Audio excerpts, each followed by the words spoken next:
মোট উৎপাদন ক্ষমতার চেয়ে 550 মেগাওয়াট কম বিদ্যুৎ উৎপাদন হচ্ছে এই রাজ্যে। চাহিদা নেই, তাই বিদ্যুৎ কেনার লোকও পাওয়া যাচ্ছে না। শহরে এক আলোচনা সভায় আজ কথা জানান বিদ্যুৎ সচিব মলয় দে। তবে বিষয়টি নিয়ে রীতিমতো উদ্বেগ প্রকাশ করেছে অ্যাসোচেমের সেক্রেটারি জেনারেল ডিএস রাওয়াত এই প্রসঙ্গে দিন বলেন, বিষয়টি নিয়ে রাজ্যের রীতিমতো ভাবনা চিন্তা করা উচিত।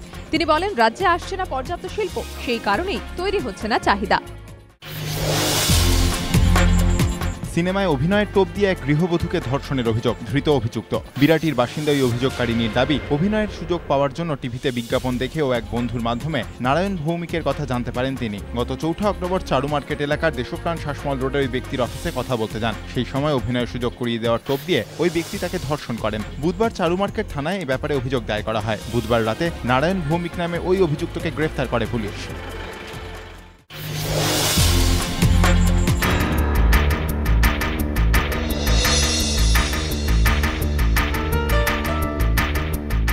দিল্লিতে বড়সড় বিস্ফোরণের ষড়যন্ত্রের অভিযোগে গ্রেপ্তার ইন্ডিয়ান মুজাহিদিনের 3 জঙ্গি। বৃহস্পতিবার তাদের গ্রেপ্তার করে দিল্লি পুলিশের স্পেশাল সেল।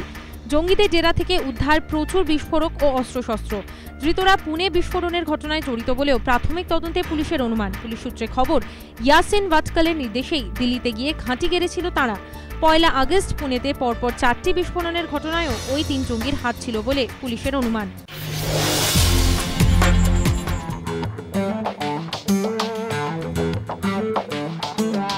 সত্তরের শাহানশাহ বৃহস্পতিবার 70 বছরে পা দিলেন বলিউডের আইকন। বিগ বিকে ঘিরে দেশ জুড়ে উৎসব। মুম্বাইয়ে অমিতাভের বাংলোর সামনে মানুষের ঢল, উপঢৌকন নিয়ে মানুষের ভিড়।